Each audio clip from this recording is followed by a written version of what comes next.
Hello, Year 11. It's Mr. Harper here. I'm going to be talking to you about the Level 3 in Finance from the London Institute of Banking and Finance.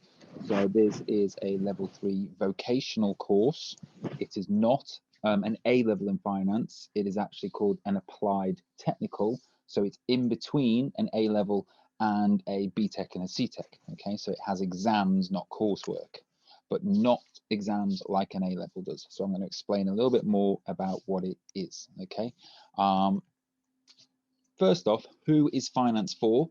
Well, finance is supplied by the London Institute of Banking and Finance, who have their own sort of university and their own exam board, and they do different courses all the way through from primary school all the way through to master's degrees, etc.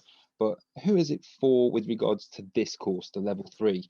Well, we have level 3 diploma in financial studies, and realistically, it is designed for students covering core disciplines of financial capability.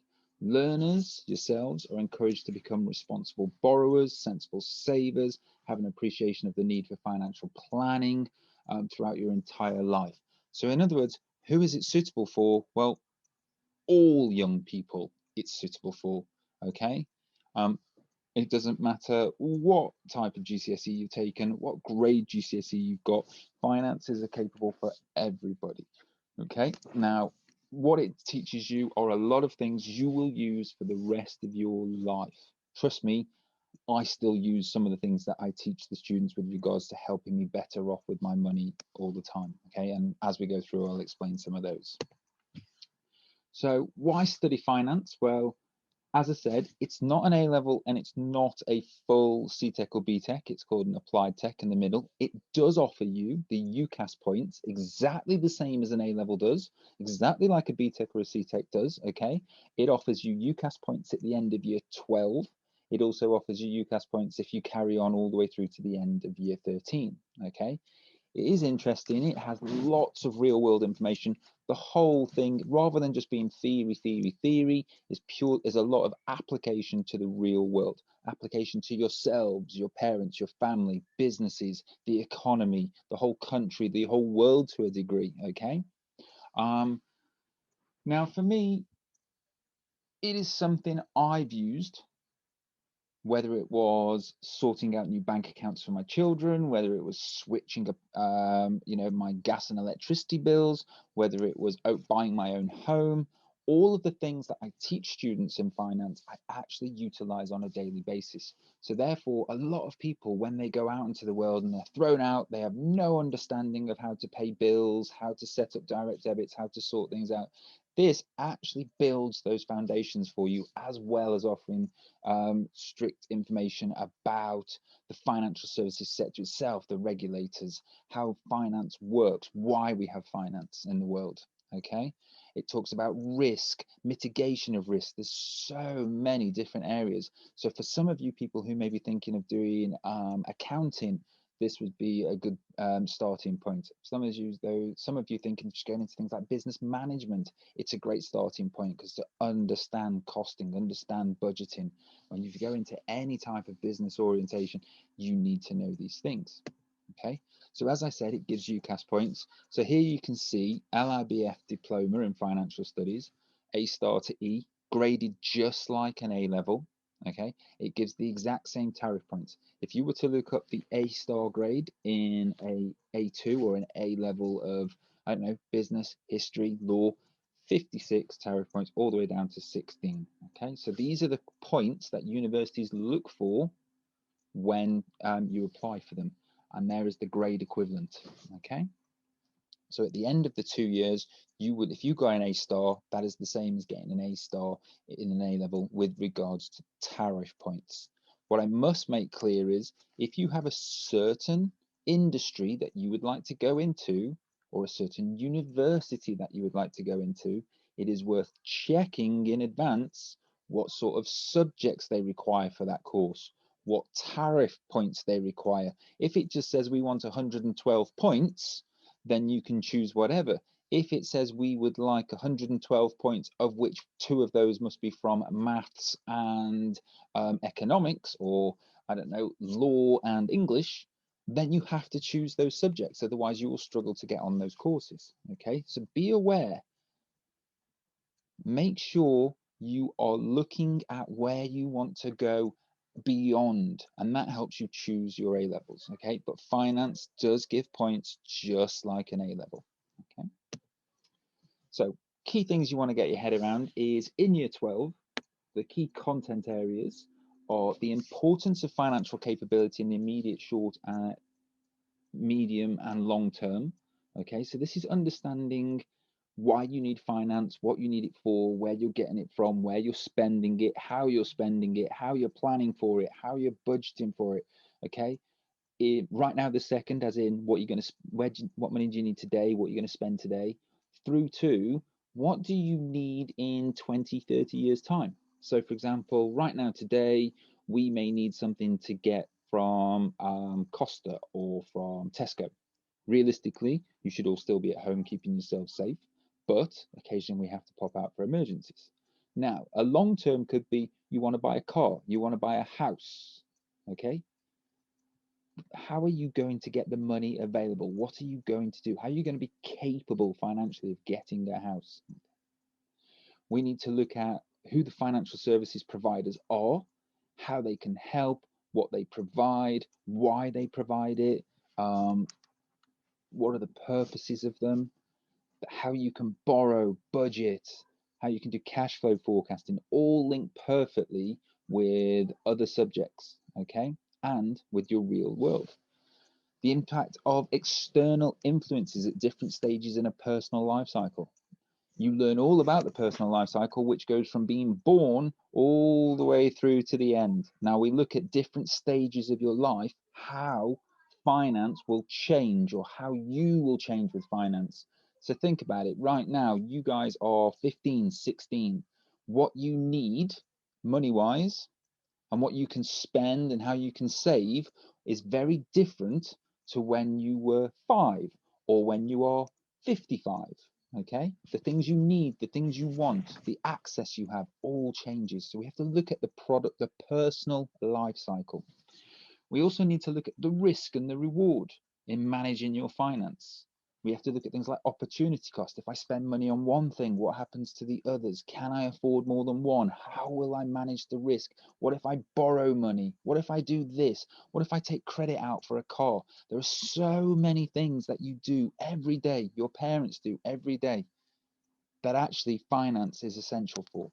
Okay, so there's a lot of key content in the first year. How you will be assessed, this is where, as I said, it's not like an A level and it's not like a Cambridge Technical.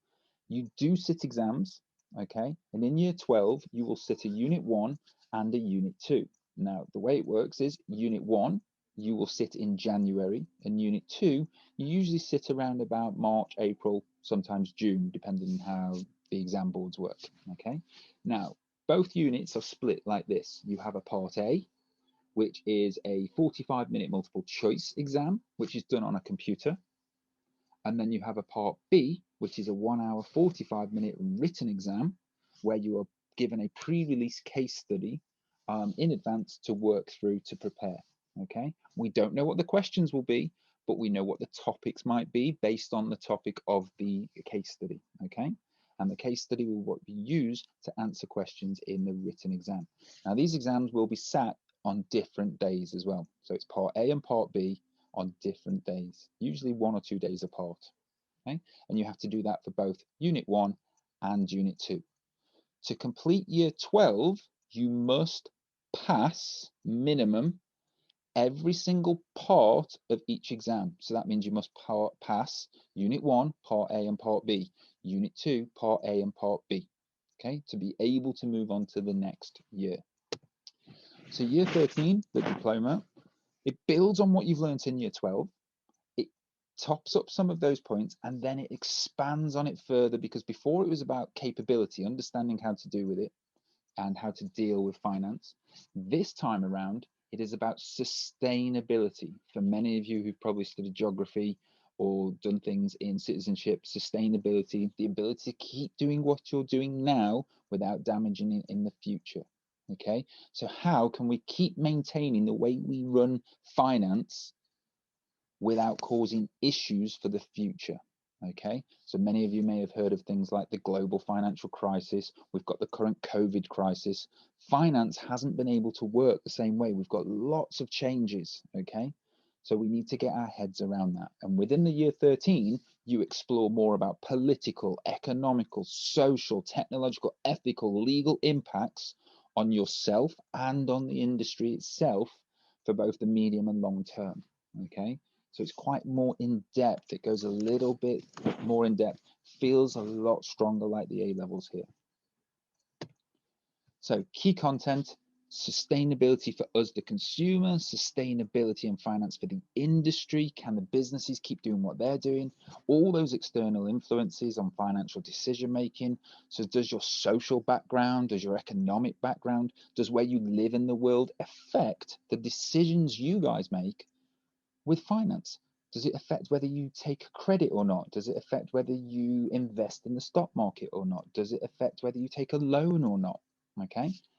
Then we also have to look at the really strict side of things. How can regulation, how can legal side of things, how can the government work with the financial services industry to keep it moving and to keep everybody safe financially? Okay. So when you're in year 13, you now do exactly what you did in year 12, but this time you're sitting unit 3 and unit 4. So unit 3 being in the January, unit 4 being either in the Easter or the summer. This time though, part A is 60 minutes long and part B is 2 hours long. Okay, so for unit 3 and unit 4, there is a part A and part B, just like it was in year 12, but they are longer exams. Okay, again, you must pass all units to complete the course. You cannot fail a section like part A or part B, and you cannot fail a unit. That would cause an overall fail. Okay, it must be aware. The one good thing about finance is if you do have a bit of a bad day with an exam, don't get the grade you wanted for a unit, you are allowed to one resit of each unit. So if you sit an say for example, you sit the exam in January for unit 1 of year 12 and you get a C and you were hoping for a B or an A or an A star, then there's a resit usually at the end of March that you could enter yourself for. Okay, and you can sit the exams. There'll be a new case study, everything's there. You can sit those in to try and get that better grade. If you were one of those people who didn't get the grade and got a U, then you resit to pass. They give you the opportunities to pass. Okay, and that happens for both unit 1 and unit 2, and that happens for unit 3 and unit 4. Each one you have another go if you didn't get the grade you were happy with or you didn't get the grade you needed. Okay, it's very important to know that. Right, whilst you're here, let me just see what you already know. If you know these things, the answers to these, that's amazing. Now I've just said be ready to answer questions on whiteboards, realizing you're all at home and do not have whiteboards with you. Okay, but that's not to worry. Just see what you know so far. So how can you check how much money you have in your current account? All right, could you go to a cash machine, visit your bank or building society, log into online banking, or check your mobile phone app? Okay, think carefully which of these. Very simply, all of them. If you said all of them, well done. If you were thinking it was a trick question, it was. It is all of these. You can check your account in so many different ways now. Okay, now, which term describes your bank account if the balance drops below 0? Do you have an underbalance? Do you have an overbalance? Are you in an overdraft? Are you in a bank draft? Do any of those words sound familiar? If they do, great. If they don't worry about it. This is some of the things we make sure we're aware of. Okay, the correct answer is C, overdraft. If you go below 0, sometimes the banks allow you to do that and they call it an overdraft. Which of the following forms of borrowing do you think has the highest risk? A loan shark, a mortgage, a credit card, a payday loan? Again, if you've not heard of these, don't worry.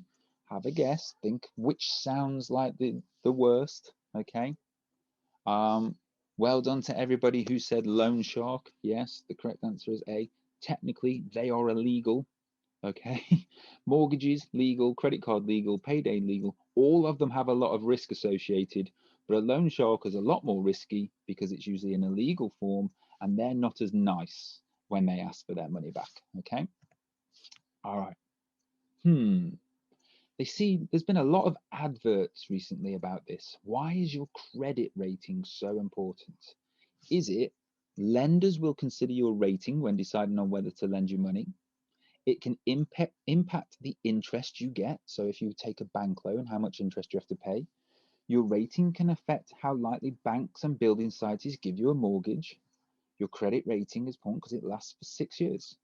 Which of these do you think it is? Okay. Hopefully there's some clever ones up there who've all been shouting just like we did before. All of them. Okay. Credit rating. Again, something else we learn about if you were unsure.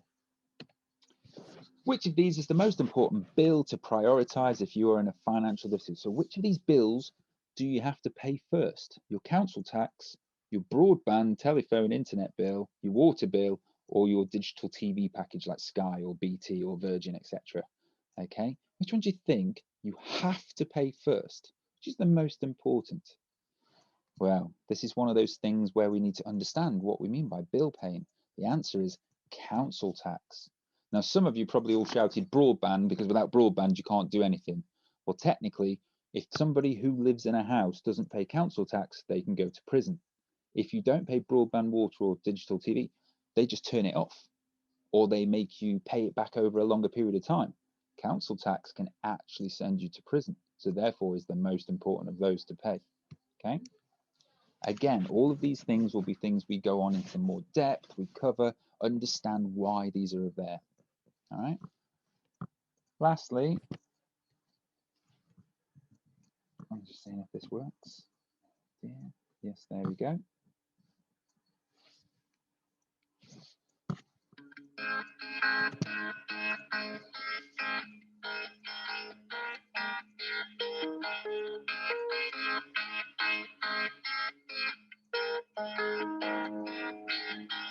I am passionate about this. The mistakes that have been made by the previous generations, which I've seen at the coalface, as it were. It's important that these mistakes aren't made again. So as far as I'm concerned, the delivery of this financial capability qualification is absolutely critical.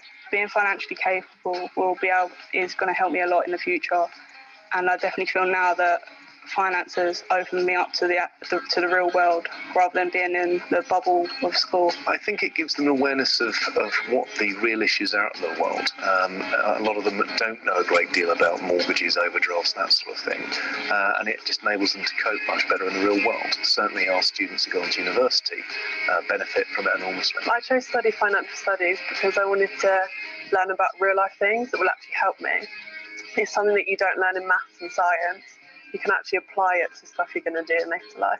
For younger pupils who are debating whether to take this qualification, I definitely recommend it.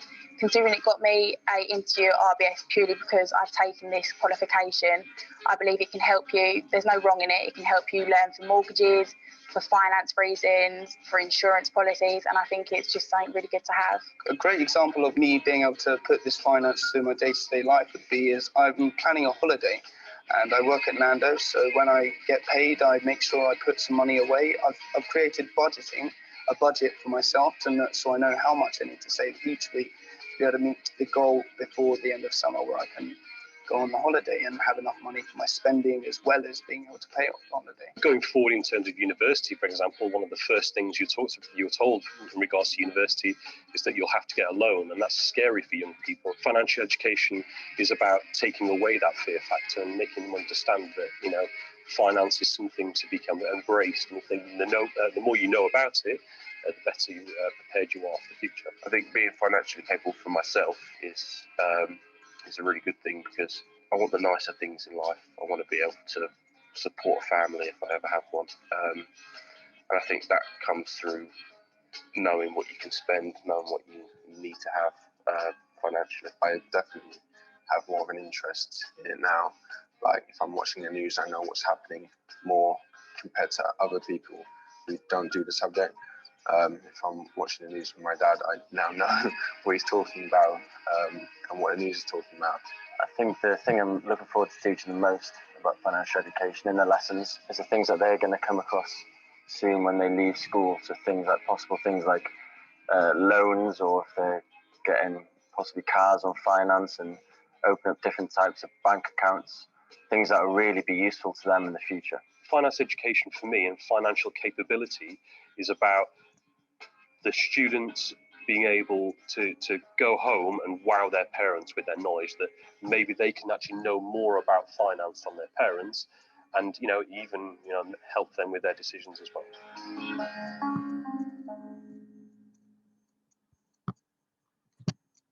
So there we go, a little bit more just to help us get our heads through. So if you have any questions for me, please send me messages on Show My Homework, or when we're allowed back into school, come and find me in the business department and ask me any questions about the course. That would be most appreciated. And other than that, I will see you all next year, hopefully. So keep calm and see you next year.